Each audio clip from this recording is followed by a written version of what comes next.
जय हिंद। आज हमारे देश को आजाद हुए 76 साल हो गए हैं।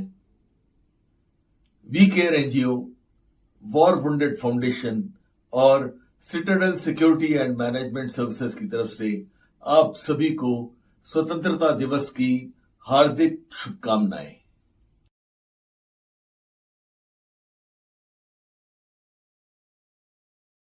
तो मुझे लगता है कि अकेले व्यक्ति भी या कोई भी आदमी भी, कोई भी भारतीय नागरिक अगर प्रयास करे तो बड़ा एक अच्छा टूल है आरटीआई।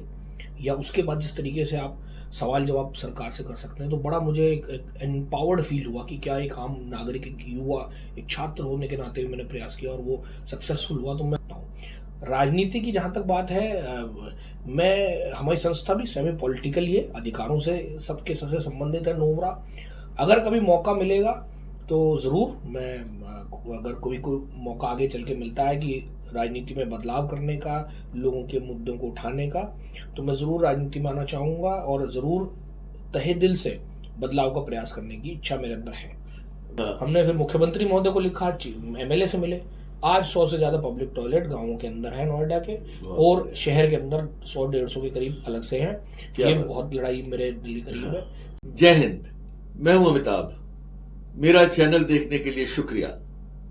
नोएडा सोशल मूवर के चौथे एपिसोड में आपका स्वागत है। तीसरे एपिसोड में आपने श्री रंजन तोमर, प्रेसिडेंट नोवरा और आरटीआई एक्टिविस्ट के इंटरव्यू का पहला भाग देखा। आज हम देखेंगे इंटरव्यू का दूसरा भाग। बहुत ही जानकारी से भरपूर था पहला भाग, और मैं आपको यकीन दिलाता हूं कि ये एपिसोड भी आपको उतनी ही ज्यादा जानकारी देगा। इसमें हम ज्यादातर आरटीआई के बारे में बताएंगे। ये आपको बताएंगे कि किस तरह से आप अगर आरटीआई डाल रहे हैं तो आपको किस तरह से आरटीआई डालनी चाहिए, और इन्होंने आरटीआई के थ्रू क्या क्या अचीवमेंट प्राप्त किए हैं। हम इस बारे में रंजन तोमर जी से सवाल करेंगे। रंजन जी, आपका फिर से बहुत बहुत स्वागत है हमारे स्टूडियो में आने के लिए। और बहुत ही जानकारीपूर्ण आपका पहला एपिसोड था।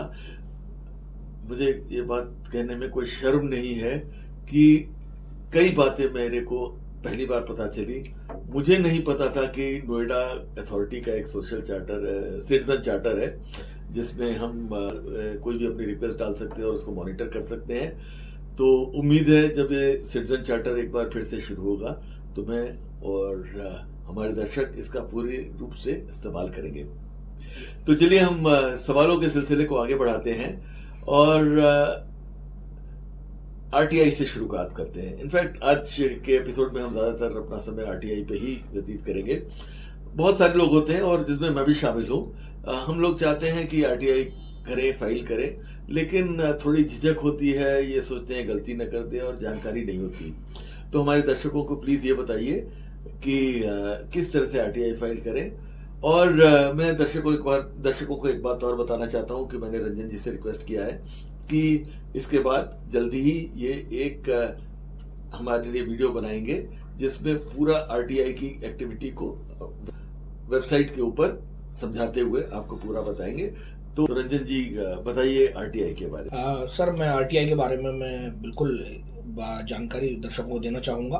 राइट टू इन्फॉर्मेशन एक्ट के तहत जो ये जानकारी है, सबसे पहले तो हम सिर्फ स्टेट बॉडी से मांग सकते हैं, सरकार से मांग सकते हैं।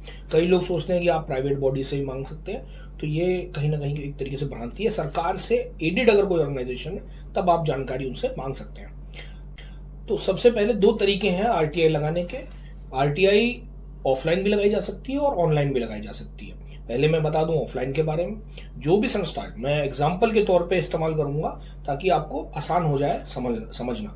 नोएडा अथॉरिटी, अगर मान लिया एक नोएडा अथॉरिटी है, नोएडा प्राधिकरण में ही मैं दोनों तरीके से आरटीआई लगाने की बात रखता हूँ। एक ऑफलाइन मोड है, यानी कागज के माध्यम से आप जन सूचना अधिकारी या to the public information officer, जो इसका नोडल ऑफिसर होता है, वो जन सूचना अधिकारी होता है। जन सूचना अधिकारी को आप एक पत्र लिखेंगे, एक प्लेन पेपर पे आप लिख सकते हैं। बिल्कुल इसमें किसी भी तरीके की कोई फॉर्मेलिटी की आवश्यकता नहीं है। कुछ लोग फॉर्मेलिटी के चक्कर में परेशान रहते हैं, सोचते हैं कि नहीं लिखते और वो नहीं लगा पाते अपने अधिकारों के लिए भी और दूसरे लोगों के अधिकारों के लिए।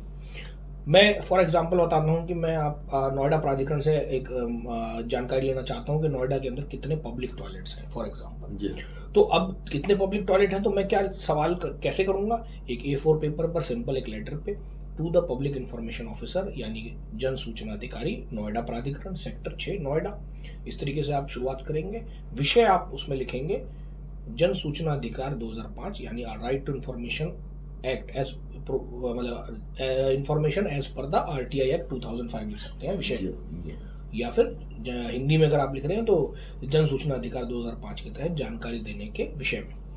उसके बाद आप सवाल करेंगे कि जो भी आपसे संबंधित सवाल है, जैसे मेरा सवाल है कि कृपया मुझे please provide me the information about number of public toilets as constructed by Noida authority in the last 10 years for example.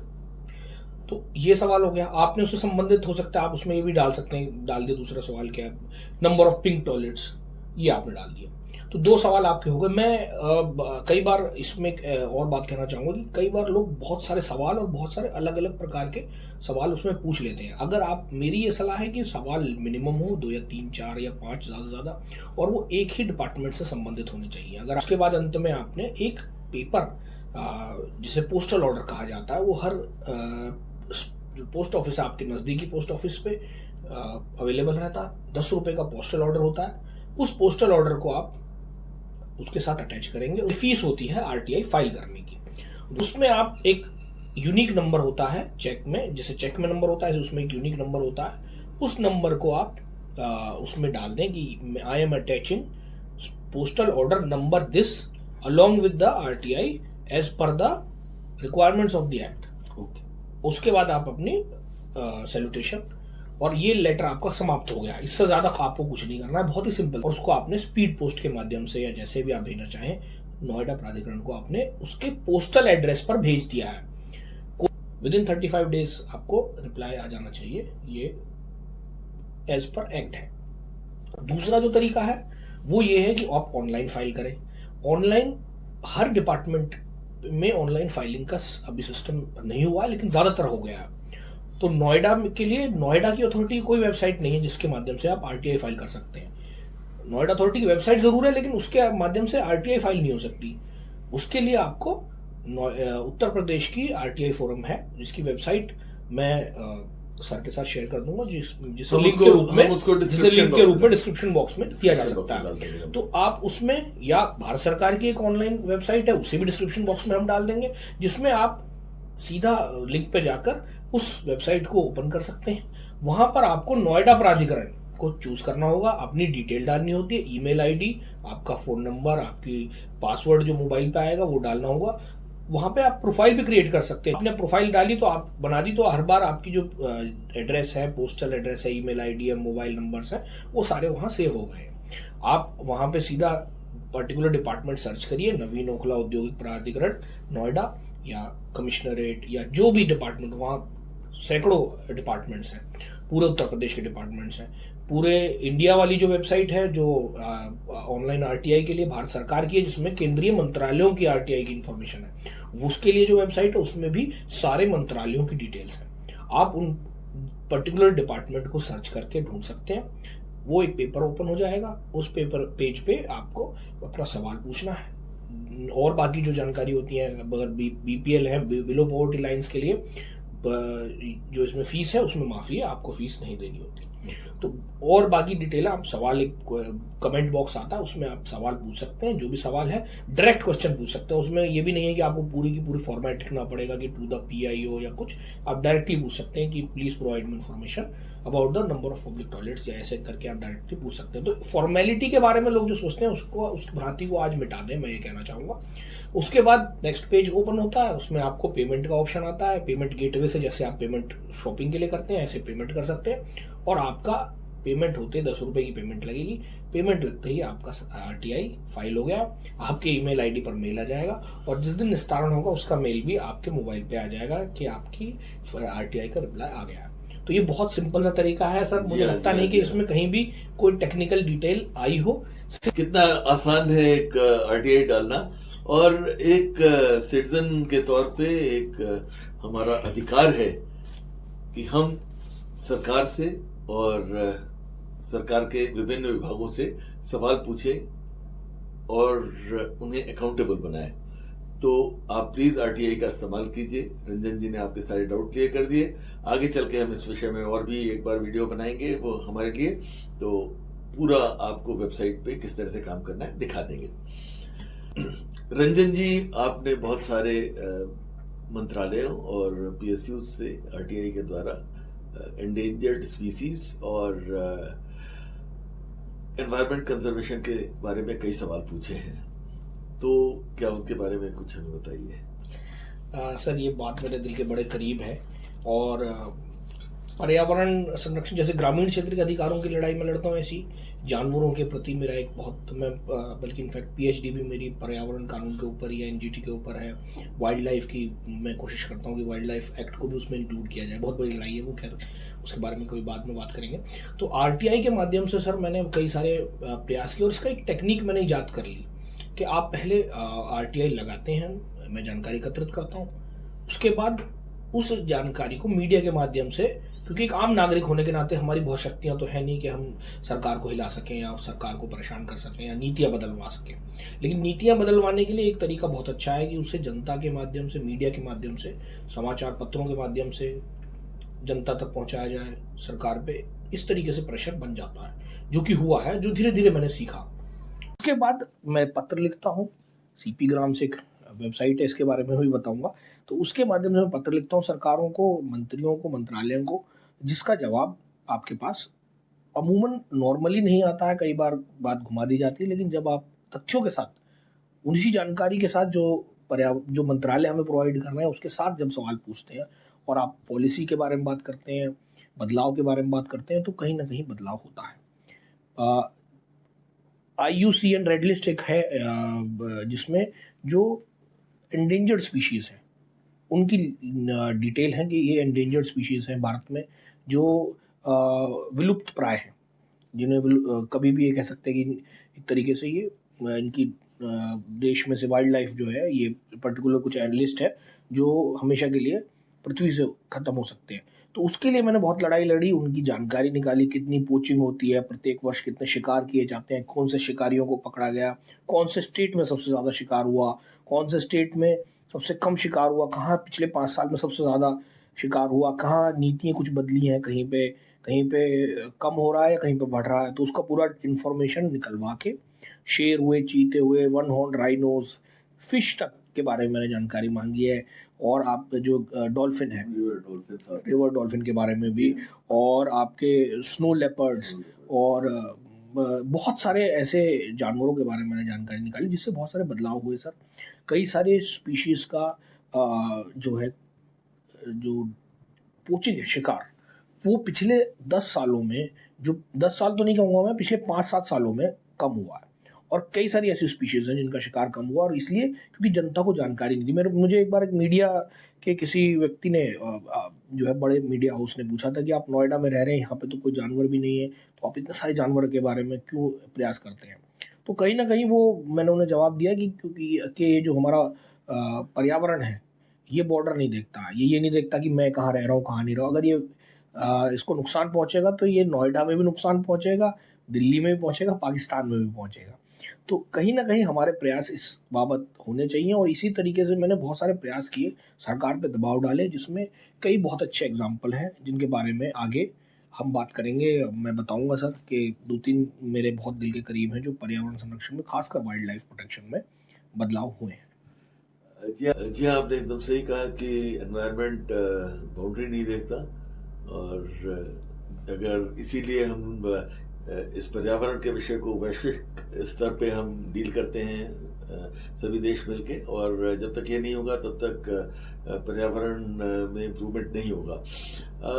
आपने एंडेंजर्ड स्पीसीज की सुरक्षा के बारे में सुझाव दिए ministry of environment and forest और पीएमओ को, हाँ, जिनका संज्ञान लिया गया और आपको जवाब आया। तो ये बहुत बड़ी बात है कि आपके सुझावों का संज्ञान लिया गया और उन पर कार्रवाई हो रही है। हमारे लिए भी बड़ा अच्छा लगता है कि हमारे एक एक्टिव एनजीओ के मेंबर हैं जो इतना बढ़िया काम कर रहे हैं, तो इसके बारे में कुछ बताइए। सर ये प्रधानमंत्री कार्यालय को मैं लगातार पत्र लिखता रहता हूँ। एंडेंजर्ड स्पीशीज के बारे में जब मिनिस्ट्री ऑफ एनवायरनमेंट फॉरेस्ट में जानकारी मुझे मिली, 280 प्रजातियों के बारे में एक जानकारी मिली थी जो बर्ड्स के कि जो आज एंडेंजर्ड लिस्ट में नए डाले गए थे कुछ साल पहले। तो उसके बारे में जब जानकारी प्राप्त हुई तो मैंने प्रधानमंत्री कार्यालय को लिखा। प्रधानमंत्री कार्यालय से फिर जब मैंने सारी डिटेल्स उनके साथ शेयर की, कैसे आरटीआई के माध्यम से जानकारी प्राप्त हुई है, क्या क्या स्पीशीज़ हैं जो एंडेंजर्ड लिस्ट में शामिल हुई हैं, तो हमने जब जानकारी मांगी उसके बाद सवाल पूछे, उनसे कुछ सजेशंस भी दिए, तो वहाँ से जवाब के रूप में जो आया उसमें मुख्य जो बात निकली, उन्होंने जो बात कही अंत में कि हम लोग अब इस बात को पॉलिसी के रूप में कोशिश करेंगे कि यहाँ बदलाव किया जाए और एंडेंजर्ड स्पीशीज़ को इस लिस्ट से बाहर निकालने की कोशिश भी हो। इस तरीके से मैंने कई बार मंत्रालय, अन्य मंत्रालयों को भी लिखा और मंत्रालयों से कई बार जवाब मुझे प्राप्त होने लग गए हैं और कई सारे बदलाव के सूचक फैक्ट्स के माध्यम से प्राप्त हो रहे हैं, जिसमें कई बड़े पॉजिटिव रिजल्ट्स आए हैं। तो मुझे लगता है कि अकेले व्यक्ति भी, कोई भी आदमी भी, कोई भी भारतीय नागरिक अगर प्रयास करे तो बड़ा एक अच्छा टूल है आरटीआई, या उसके बाद जिस तरीके से आप सवाल जवाब सरकार से कर सकते हैं, तो बड़ा मुझे एक एम्पावर्ड फील हुआ कि क्या एक आम नागरिक, एक युवा, एक छात्र होने के नाते भी मैंने प्रयास किया और वो सक्सेसफुल हुआ। तो मैं धन्यवाद देना चाहता हूँ इनफैक्ट प्रधानमंत्री कार्यालय का, भारत के प्रधानमंत्री जी का, कि एक आम नागरिक की शिकायतें, सजेशंस को उन्होंने इतने सीरियसली लिया और कई पॉलिसी डिसीजंस इसके बाद चेंज हुए हैं। 2021 में महाराष्ट्र असेंबली में तत्कालीन मुख्यमंत्री उद्धव ठाकरे जी ने एक रिटन रिप्लाई में आपके एक सवाल का जवाब दिया था और मध्य प्रदेश की असेंबली में भी आपके एक सवाल का रिटन जवाब दिया गया। तो ये क्या सवाल थे और इसमें अब क्या स्टेटस है, कितना इम्प्रूवमेंट हुआ है, क्या इन पे एक्शन हुआ है? सर मैं आपको बताऊं कि ये जो है बात ऐसी हुई कि आरटीआई के माध्यम से ही मैंने हाथियों और बाघों, शेरों के शिकार के बारे में जानकारी निकाली थी, जिसमें सबसे ज़्यादा शिकार या मृत्यु महाराष्ट्र, मध्य प्रदेश जैसे राज्यों में हो रही थी। तो जब मैंने जानकारी निकाली तो पीटीआई के माध्यम से, ट्रस्ट ऑफ इंडिया के माध्यम से ये सभी अखबारों में, समाचार पत्रों में, खासकर महाराष्ट्र के अखबारों में ये छपा। तो वहाँ की विपक्षी जो पार्टीज हैं और आम जो लोग हैं, उन्होंने सरकार पे प्रेशर बनाया। तत्कालीन जो मुख्यमंत्री थे उनसे जवाब मांगा गया, तो जवाब वो उस समय पे तो नहीं दे पाए। फिर वहाँ बहुत ज़्यादा उनके जो विधानसभा है उसमें काफ़ी इस पर हंगामा हुआ कि आप इंसान तो इंसान, जानवरों को भी नहीं बचा पा रहे हैं। तो बहुत ज़्यादा प्रेशर सरकार पे पड़ा और मैं अचानक से एक दिन मुझे ये न्यूज़ किसी ने भेजी कि आपने ऐसा हुआ, तो वहाँ फिर वहाँ के मुख्यमंत्री को बाध्य होना पड़ा, श्री उद्धव ठाकरे जी उस समय मुख्यमंत्री थे, कि उन्हें जवाब देना पड़ा कि आप क्या पॉलिसी चेंजेस लेकर आ रहे हैं, जिसके बाद यहाँ पे बाघों, हाथियों का और बाघों का जो शिकार है या डेथ है, जो इतनी ज़्यादा डेथ हो रही है, दोनों ही चीज़ें थी, शिकार भी और डेथ भी सबसे ज़्यादा उन्हीं दो राज्यों में थी, मध्य प्रदेश और महाराष्ट्र में। तो वहाँ उन्हें जवाब देना पड़ा, पॉलिसी डिसीजन क्या चेंजेस लाएं। और उसके बाद मैं खुशी के साथ कहना चाह रहा हूँ कि उस लिस्ट में जो टॉप पर दो राज्य थे, महाराष्ट्र खासकर उस लिस्ट के टॉप स्टेट्स में से अब बाहर हो गया है। अब सबसे ज़्यादा शिकार वहाँ नहीं हो रहे हैं। और दूसरी चीज़, मध्य प्रदेश के जो पर्यावरण मंत्री हैं उन्होंने भी जवाब देना पड़ा, और उन्होंने वहाँ मुख्यमंत्री ने दिया था, यहाँ पर्यावरण मंत्री ने दिया था अपने विधानसभा में, और यहाँ पे भी उन्होंने बदलाव के संकेत दिए। और वहाँ भी अभी बदलाव काफ़ी चीज़ों में हुए हैं। बाघों का शिकार काफ़ी कम हुआ है, हाथियों की भी काफ़ी कोशिश की जा रही है, काफ़ी बदलाव हुए हैं जो शिकार हो रहे थे पिछले 10 सालों में। तो सर मैं बताना चाहूँगा कि पिछले 10 सालों का डेटा तो मेरे पास है, और उसमें पिछले 5 साल में लगातार ये शिकार कम होते जा रहे हैं। तो ये बड़ी खुशी की बात है हमारे लिए सर। बहुत बहुत मुबारक हो आपको आपके इस प्रयास के लिए। एक सवाल मैं आपसे पूछना चाहता था कि ये केसेस हैं कि शहरी क्षेत्र में कुछ जानवर आ जाते हैं जैसे लेपर्ड, क्योंकि हम उनके इलाकों में एनक्रोच कर रहे हैं और उनके लिए भी अच्छा नहीं है और हमारे लिए भी अच्छा नहीं है। तो इसके बारे में क्या आपने कुछ किया है या कुछ करने की सोच है आपकी? नहीं सर, बिल्कुल इसमें कोई दो राय नहीं है कि हम जानवरों के क्षेत्र में जा रहे हैं, इसलिए उनकी जगह को एनक्रोच कर रहे हैं, बढ़ता जा रहा है शहर। मैं बताना चाहूँगा, हमारा नोएडा के शहर में, हमारे गांव के आसपास पहले, अब बल्कि अब तो खैर पूरा शहर हो गया है। कई सारे जानवर इस तरीके के जो जंगल के आसपास, ग्रामीण क्षेत्र था, बहुत दूर दूर तक आबादी नहीं होती थी, सघन आबादी नहीं होती थी, तो वो जानवर यहाँ पे दिखाई दे जाते थे अमूमन। लेकिन अब बिल्कुल कोई भी जानवर यहाँ दिखाई दे नहीं सकता, क्योंकि यहाँ पे अब स्थिति ऐसी आ गई कि बढ़ती जा रही है आबादी बहुत हद तक। तो शहरी क्षेत्र में लगातार जानवर जो हैं वो कहीं से अगर आ रहे हैं तो लगातार उस पर कोई ना कोई परेशानी क्रिएट हो जाती है। तो कहीं ना कहीं इंसानों की गलती है, पैनिक हो रहा है। हाँ। और इस पर प्रयास सर कोशिश करेंगे हम भी और भी ज्यादा, लेकिन आरटीआई के माध्यम से या इस तरीके से क्या हो सकता है, इस पे विचार मुझे लगता है इस पे करना आवश्यक है। सरकार की क्या नीति हो सकती है, क्या उस पर बदलाव, मुझे लगता है ये आपने एक सजेशन मुझे ज्यादा दिया है, तो इस पे मुझे काम करने की आवश्यकता है। तो आज मैंने जितनी बातें कही उसमें कहीं ना कहीं एक नई चीज निकल के आई है कि जो मुझे आज करना चाहिए। तो मैं आपका धन्यवाद देता हूँ कि इस पे मुझे कार्य करने के लिए आपने सजेस्ट किया, और इस पे क्या रास्ता निकल सकता है वो जरूर आज के बाद मैं कोशिश करूंगा, क्या इससे सरकार को प्रेशराइज किया जा सकता है। बहुत बहुत धन्यवाद। और मेरे अचानक ये ख्याल आ गया तो मैंने सोचा आपसे ये सवाल भी पूछ ले। हम लोग हमेशा अपने फ्यूचर की तरफ देखते हैं और देखना भी चाहिए सबको। तो आप क्या सोचते हैं कि 10 साल बाद, आज के 10 साल बाद आप कहाँ होंगे? क्या आपका राजनीति में आने का कुछ विचार है, या आप इसी सामाजिक सेवा में रहेंगे? लेकिन कहाँ देखते हैं आप अपने आप को अगले 10 साल में? मैं एक बात, मेरे पिताजी मुझसे कई बार नाराज हो जाते हैं इस बात को लेकर, और कई लोग कहते हैं कि मैं बहुत ज्यादा ये नहीं सोचता, मतलब कि बहुत ज्यादा फ्यूचरिस्टिक जिसे कहते हैं वैसा नहीं हूँ। बहुत ज्यादा मेरे ऐसे विचार नहीं है कि मैं ये कर लूंगा बहुत कुछ ऐसा जो बहुत डिफरेंट। मेरे मन में बड़ी संतुष्टि वाली भावना रहती है, पता नहीं क्यों मैं बहुत संतुष्ट प्रकार का इंसान हूँ। लेकिन हाँ, जहां बात आती है किसी की समस्या, मेरे सामने कोई समस्या आती है तो मैं तब बेचैन हो जाता हूँ कि नहीं, इस समस्या का समाधान चाहिए। लेकिन वैसे मैं बहुत संतुष्ट व्यक्ति हूँ, तो मुझे ऐसा जिसे कहते हैं कि अति महत्वाकांक्षा वाला मेरा विचार नहीं रहता। मैं समाज सेवा में बहुत खुश हूँ, एक किक मुझे मिलती है, इससे खुशी मिलती है। तो मैं आज एक सेटल्ड व्यक्ति के रूप में अपने आप को समझता हूँ। लेकिन बदलाव के लिए जो प्रयास हैं, जो जो मेरे सामने आते रहते हैं, मैं नई चीज़ें ढूंढता हूँ। कई बार मैं समस्याओं के लिए रिसर्च करता हूँ, कि मैं रिसर्चर हूँ, मैं समस्याओं के बारे में भी जानकारी लेके आता हूँ कि कौन कौन सी समस्याएं किस किस को फेस हो सकती है, उनमें मैं क्या कर सकता हूँ। राजनीति की जहां तक बात है, हमारी संस्था भी सेमी पॉलिटिकल ही है, अधिकारों से सबके सबसे संबंधित है नोवरा। अगर कभी मौका मिलेगा तो जरूर मैं, अगर कोई मौका आगे चल के मिलता है कि राजनीति में बदलाव करने का, लोगों के मुद्दों को उठाने का, तो मैं जरूर राजनीति में आना चाहूंगा, और जरूर तहे दिल से बदलाव का प्रयास करने की इच्छा मेरे अंदर है। बहुत अच्छा, बहुत अच्छा, बहुत खुशी हुई जान के, क्योंकि राजनीति में अच्छे लोगों का आना बहुत जरूरी है, और वो लोग जो काम करना चाहें। इस एक सवाल और है, लेकिन उससे पहले मैं चाहूंगा एक छोटा सा रैपिड फायर। तो सबसे पहले आपसे पूछना चाहूंगा, वकालत या सामाजिक कार्य? सामाजिक कार्य। ये तो बहुत आसान है। ये वार्मिंग अप है। एनवायरमेंट प्रोटेक्शन या एंडेंजर्ड स्पीसीज?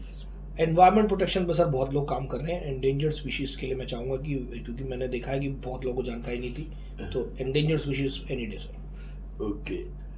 एक्टिव एनजीओ या नोबरा? बड़ा सवाल सर ये।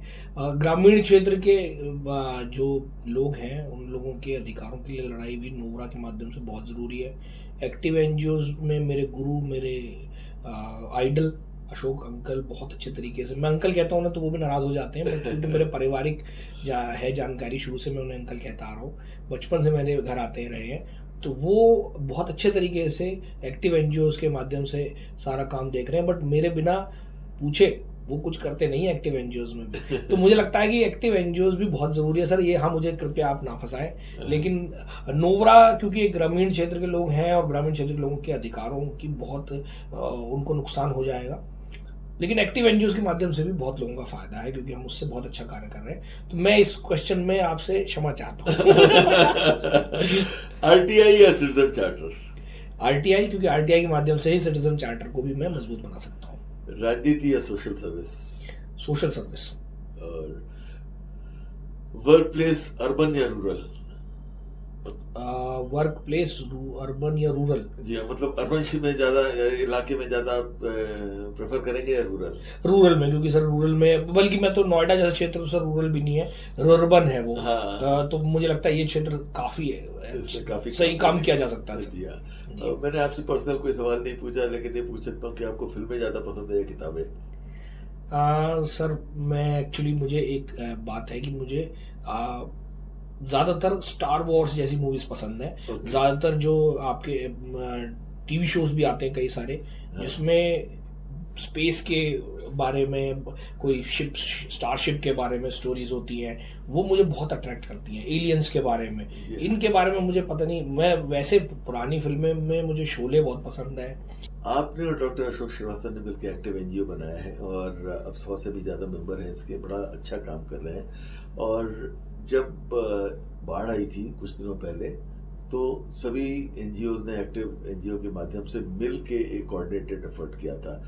मेरे ख्याल से ये आपदा में पहला अवसर था, जब आप लोग, पहला प्रयास था जब आप लोगों ने एक साथ काम किया कोऑर्डिनेट करके। इससे पहले नहीं, हमने कोविड में भी किया सर। हाँ, कोविड में किया था, लेकिन कोविड शुरुआत थी, लेकिन ये ज्यादा अच्छी तरह से कोऑर्डिनेट किया था। तो आगे चल के आप क्या सोचते हैं? हम लोग, मैं भी मेंबर हूँ बिल्कुल सर, एक्टिव एनजीओ का, तो आप किस तरह से एक्टिव एनजीओ को आगे बढ़ाएंगे और किस तरह से हम लोग सब साथ मिलकर, एक तो हम एक दूसरे की मदद करते हैं, एक दूसरे का उत्साह बढ़ाते हैं, एक दूसरे के इवेंट्स में जाते हैं, और वो भी बहुत जरूरी है। तो एक तो वो है, लेकिन हम लोग एक साथ मिलकर क्या क्या काम कर सकते हैं? कोई ऐसे फील्ड्स जहाँ पे हम एक साथ मिलकर काम कर सकते हैं? देखिए सर, एक्टिव एनजीओ जो है ये बहुत बड़ा कॉन्सेप्ट है। बड़ा अच्छे तरीके से अशोक श्रीवास्तव जी ने जब मुझे बात बताई और हमने मिलकर डिस्कस किया और एक ग्रुप बनाना शुरू किया, तो तब हम भी नहीं जानते थे कि इसके कितने रेमिफिकेशंस हैं, कितना बढ़ सकता है, क्या क्या हो सकता है।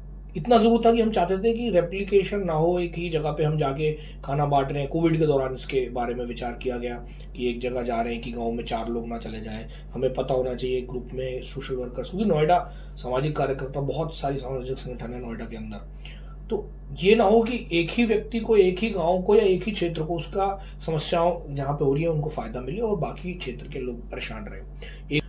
इस सोच के साथ हमने एक्टिव एनजीओज का गठन किया, और एक्टिव एनजीओज में एक ग्रुप है जिसमें सब लोग बराबर हैं। व्हाट्सएप पे हमारा ग्रुप है, उसके माध्यम से लगातार मीटिंग्स होती हैं, उस पर हम मौका देते हैं सभी एनजीओज को कि वो लोग एक दूसरे के साथ अपनी बातें शेयर करें, काम कैसे करते हैं, क्या क्या काम करते हैं। क्योंकि महिला सशक्तिकरण, बच्चों की पढ़ाई, शिक्षा, बाकी आपके अधिकारों की लड़ाई वाली संगठन, हर तरीके के एनजीओज हमारे साथ हैं। तो अब आज के टाइम पे 125 से ज्यादा एनजीओ सर उसमें जुड़ चुके हैं, और वो एनजीओ एक दूसरे को के पूरक बन रहे हैं, जो आज तक एक दूसरे को जानते भी नहीं थे। वो बहुत बड़ा एक कॉन्सेप्ट है, जिससे एक दूसरा अब हमारा इसके साथ कुछ ऐसे आगे फ्यूचर में, जैसे आपने कहा, कोशिश ये है कि एक तो ये चलता रहे, एक दूसरे के पूरक बने और एक दूसरे के माध्यम से ज्यादा लोगों तक, ज्यादा पीड़ितों का फायदा हो सके। दूसरा हमारा प्रयास है कि एक्टिव एनजीओज की जो लिमिटेशंस हैं, उनकी जो समस्याएं हैं, उनका निस्तारण होता रहे। अगर हमें जाके किसी अधिकारी से मिलना, एक साथ मिलके बहुत सारी लड़ाई भी हम लड़ सकते हैं, बहुत सारी चीजें। अब जैसे नोएडा में स्वच्छ नोएडा जो है ये कैंपेन, हमारी कोशिश रहेगी कि आगे चल के हम नोएडा प्राधिकरण हुआ या इनके साथ मिलकर स्वच्छता के बारे में भी साथ में मिलके, इतनी सारी एनजीओज हैं कि हम लोग काम करें, और जो हम कर सकते हैं बहुत सारे लोगों को इंस्पायर कर सकते हैं, बहुत बड़ा बदलाव ला सकते हैं। पोटेंशियल बहुत ज्यादा है, उसका प्रयास हम लगातार कर रहे हैं और करते रहेंगे। और सबसे बड़ा बात यह है कि हम लोग सब कोऑर्डिनेट कर सकते हैं। अगर मेरे पास कोई ऐसी रिक्वेस्ट है जिस फील्ड में मैं नहीं हूँ, तो मुझे पता है कि अब मुझे पता है, जब हम अपने ग्रुप में डाल देते हैं कि भाई इस तरह की समस्या है, तो किस तरह से लोग मदद कर सकते हैं, सब मिलजुल के काम करें, बहुत अच्छी बात। तो रंजन जी, बहुत अच्छा लगा। आखिरी सवाल आपसे पूछना चाहता हूँ आज की मुलाकात में, वो कौन सा बदलाव है जिस प्रयास से आपको बहुत गर्व है, जिसका आपको बहुत गर्व है, आपको लगता है कि ये मैंने एक काम किया जो अब तक के मेरे जीवन में एक लैंडमार्क है? यहाँ में सर, वैसे समय कम है, बट प्रयास एक नहीं है, 2-3 ऐसे प्रयास हैं जो बहुत इंपॉर्टेंट है। 2-3 लाइन में मैं कंप्लीट करूंगा सबको। पहली चीज तो एक 1 हॉर्न राइनो, एक सींग के गैंडे के बारे में मैंने 2018 में एक आरटीआई लगाई थी। उसके बाद वहाँ सबसे ज्यादा हिंदुस्तान में गैंडे, पूरे वर्ल्ड में बल्कि, 1 हॉर्न राइनोस असम में काजीरंगा नेशनल पार्क में पाए जाते हैं। वहां पे सबसे ज्यादा शिकार 20-22 शिकार नेशनल पार्क के अंदर प्रत्येक वर्ष हो रहे थे। आरटीआई मैंने लगाई, आरटीआई के बाद वो मीडिया में गई, आसाम के चीफ मिनिस्टर को मैंने लिखा, MOEF को मैंने लिखा, प्रधानमंत्री कार्यालय को मैंने लिखा। उसके बाद 2018 में ही special rhino protection force SRPF वहां पे लागू हुई, लगाई गई, जिसमें 82 लोगों को इस फोर्स में शामिल किया, जिसमें महिलाएं भी शामिल थी। आज काजीरंगा की वेबसाइट पे भी आप देखेंगे और मेरे नाम से सर्च करेंगे तो वो आता है लिखकर। आज स्थिति ये है सर, मैं बड़ी खुशी और गर्व के साथ बता सकता हूँ कि 2022 आते आते आज रिपोर्ट आसाम चीफ मिनिस्टर ने खुद टीवी पर बोला है कि 0 शिकार हुआ है 2022-23 में, जो हर साल 22 मारे जाते थे। तो ये बहुत मेरे दिल के करीब है। एक पब्लिक टॉयलेट की लड़ाई हमने नोएडा में लड़ी सर, जो नोएडा के अंदर 2015-16 तक पब्लिक टॉयलेट्स बहुत कम थे, 20 या 25 पब्लिक टॉयलेट हुआ करते थे, वहां मैंने लड़ाई शुरू करी। तो वो लड़ाई जो है वो कहीं ना कहीं आज स्थिति आ गई, वो बहुत वहाँ CEO बहुत नाराज हो गए थे नोएडा के। पब्लिक टॉयलेट उसमें लिखा था, टाइम्स ऑफ इंडिया में बहुत बड़ी पूरे पेज की खबर लगी कि ये लिखा कि public toilets near malls none in villages, इस तरीके से। तो गाँव के लिए हमने उठाया, फिर नोएडा पूरे गांव शहर के लिए हमने लड़ाई लड़ी। CEO साहब ने नाराजगी दिखाई कि कौन है रंजन तोमर जिन्होंने ये बातें लिख रहे हैं हमारे खिलाफ। तो मैंने कहा नहीं, कोई बात नहीं, नाराज होने दो, टॉयलेट है ही नहीं तो हम क्या करें गाँव में। फिर कहते नहीं, फिर उन्होंने लिख के दिया नहीं गाँव में नहीं बनेंगे, शहर में, क्योंकि एडवर्टीजमेंट होती है उसके ऊपर, टॉयलेट के ऊपर। तो हमने कहा भाई, तो उसमें लिख के आया, जवाब दिया कि cannot be built in villages because there is no scope for advertisement, क्योंकि ये BOT बिल्ड ऑपरेट ट्रांसफर के बेसिस पे बनाते थे। तो हमने कहा भाई ये क्या प्राइवेट बॉडी है क्या। हमने फिर मुख्यमंत्री महोदय को लिखा, MLA से मिले। आज 100 से ज्यादा पब्लिक टॉयलेट गांवों के अंदर है नोएडा के, और शहर के अंदर 100-150 के करीब अलग से हैं। ये बहुत लड़ाई मेरे दिल के करीब है। समय खत्म है, मुझे बताया जा रहा है कि समय कम है। एक लास्ट में और बता दूं, एक मस्क डियर होता है। मस्क डियर जो है वो हिंदुस्तान में विलुप्त प्राय की श्रेणी में बहुत ही सीवियर है, और वो एकमात्र male musk deer Himalayan Kufri में हिमाचल प्रदेश में था। उसके बारे में मैंने रिक्वेस्ट करी, बहुत रोमांटिक टाइप या कैसे कुछ भी कह सकते हैं, उसके बारे में स्टोरी एक छपी, लोनलीएस्ट मस्क डियर इन इंडिया। और उस खबर के बाद मैंने फिर लेटर लिखा, और आज उसकी जो है मीटिंग के लिए, क्योंकि कैप्टिविटी में एकमात्र था वो, कुछ जंगल में भी थे, तो उनको लाया गया फीमेल्स को। आज उसकी कैप्टिव ब्रीडिंग का प्रयास हो रहा है। तो वो मुझे बहुत अच्छा लग रहा है कि उससे एक स्पीशीज अगर बच जाती है तो वो एक बहुत बड़ा मेरे दिल के करीब होगा बात से। ये बात आपने बहुत ही बढ़िया की, तीनों बातें। अब मैं एक बात जानना चाहता हूँ आपसे, जैसे काजीरंगा में आपके प्रयासों से वन हॉर्न राइनो की पोचिंग एकदम बंद हो गई, तो क्या कभी एक बार सरकार आपको धन्यवाद देती है कि आपने उनको इस बारे में उनसे ध्यान दिलाया?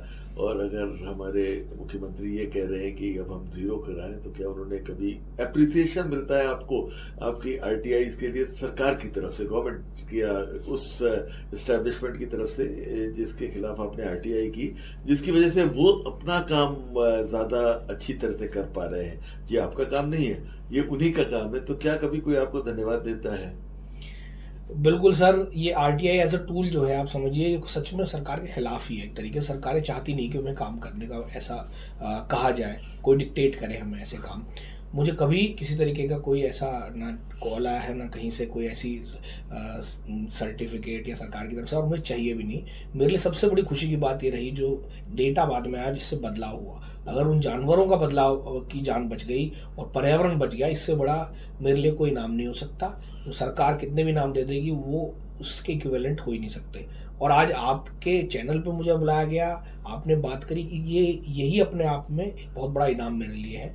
और ये प्रयास मुझे लगता है कहीं ना कहीं इसीलिए आज फ्रुक्टिफाई हो पा रहे हैं, क्योंकि आप लोगों का, जनता का और मेरे गाइड्स का, आप जैसे आइडल्स का मेरे साथ है। मुझे आप लोग गाइड करते हैं और समर्थन देते हैं जब जरूरत पड़ती है। एक सवाल जो आपसे सब लोग पूछते हैं, मुझे उत्सुकता हो रही है तो मैं पूछ लेता हूँ कि ये जो आपने काजीरंगा का विषय उठाया, तो क्या आप कभी काजीरंगा गए या आपने केवल अपनी जानकारी के हिसाब से उठाया था? नहीं सर, ये जानकारी के हिसाब से नहीं उठाया था मैंने।